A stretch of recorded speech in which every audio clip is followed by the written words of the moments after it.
All right, so today we're going deep into the world of Agatha Christie, Yeah. the murder of Roger Ackroyd, One of the best. and we're working from the Arabic translation. Very cool. So we're going to be talking about those first couple of chapters and really getting to the bottom Yeah. of, Yeah. the setup. What's the setting? Like, who are the characters we're dealing with? Right. And what's the mystery that's starting to unfold? Absolutely. And right away, you get this sense from Christie that we're in a very, very typical English village, like almost a cliche English village. Mm. You can almost picture those gossipy neighbors, peering over their hedges, Oh, yeah. the stereotypical spinsters and the retired military men. It's all there. Yeah, definitely. And two locations to keep in mind right off the bat. Yeah. King's Paddock, which Yeah. used to belong to this Mr. Ferrars, who's passed away, and now his widow lives there. Right. And then the grander Fernley Park, which is the home of Roger Ackroyd. Our main man. Exactly. And almost from the first page, you're introduced to a whole bunch of characters, Oh, yeah. each of whom could be hiding something. Absolutely. First, we have Dr. James Shepherd, who's our narrator, Okay.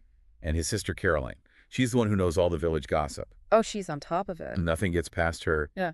And then there's Mrs. Ferrars, whose death by veronal overdose really kicks off the whole story. Right. Now, her husband Ashley died about a year earlier. Okay. And Caroline being Caroline, she already suspects something fishy happened there. I love that, Christie really sets up this idea of gossip as like a driving force in this village right from the beginning. Yeah, it's like its own character almost. Yeah. It shapes how everyone sees everything. Absolutely. Okay, so then we have Roger Ackroyd himself. Yeah. Successful businessman, made his fortune in carriage wheels, about 50 years old. Mhm. A widower. His first wife struggled with alcoholism. Oh, wow. And it seems he had a romantic thing going on with Mrs. Ferrars. Interesting. Now, we also meet Ralph Batten, his stepson, Okay. 25 years old, good looking apparently, but also a bit of a wild card. A source of trouble.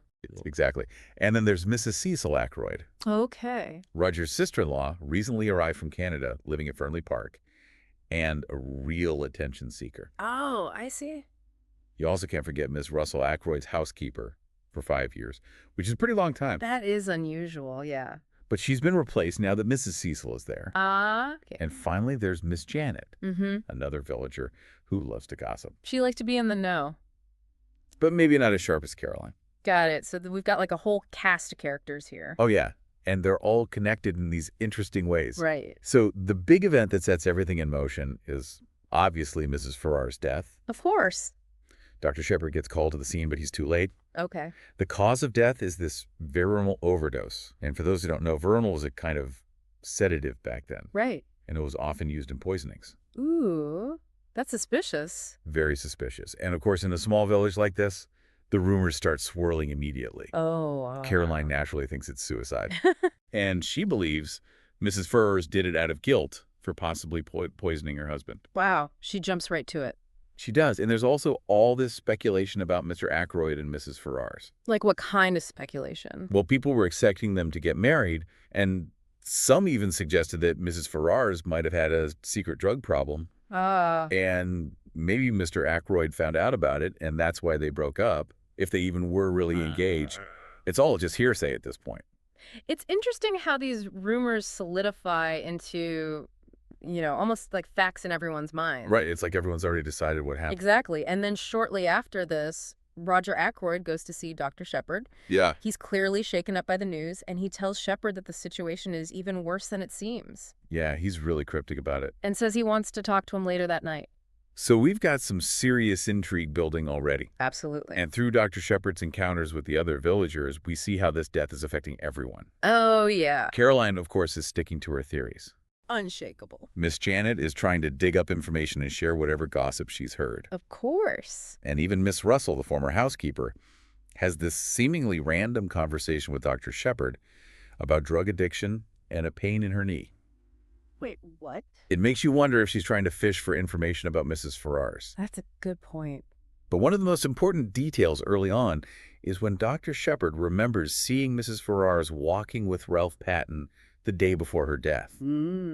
This is strange because later on, Ackroyd mentions that Ralph has been in London for months. So he couldn't have been there. Exactly. It's a classic Christie clue that something isn't quite right. A little bit of foreshadowing. Absolutely. So to recap, we're thrown into this seemingly peaceful village that's suddenly hit by a mysterious death. Ah. We've got this cast of characters with their own secrets and potential motives. Yeah, like who could have done it? We have the gossipy sister, the widow, with a questionable past, her wealthy admirer, who's now acting very suspiciously, the stepson with an alibi problem, and the sister-in-law, who seems to enjoy all the drama. It's a lot to unpack. It is, and it leaves us with so many questions.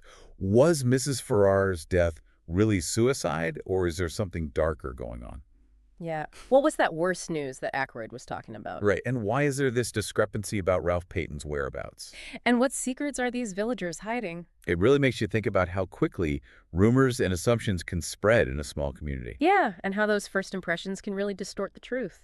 As you think about all this, pay attention to those small details. They could be the key to solving this mystery. Every little thing matters. Exactly. And that's it for our deep dive today. Until next time. Thanks for listening.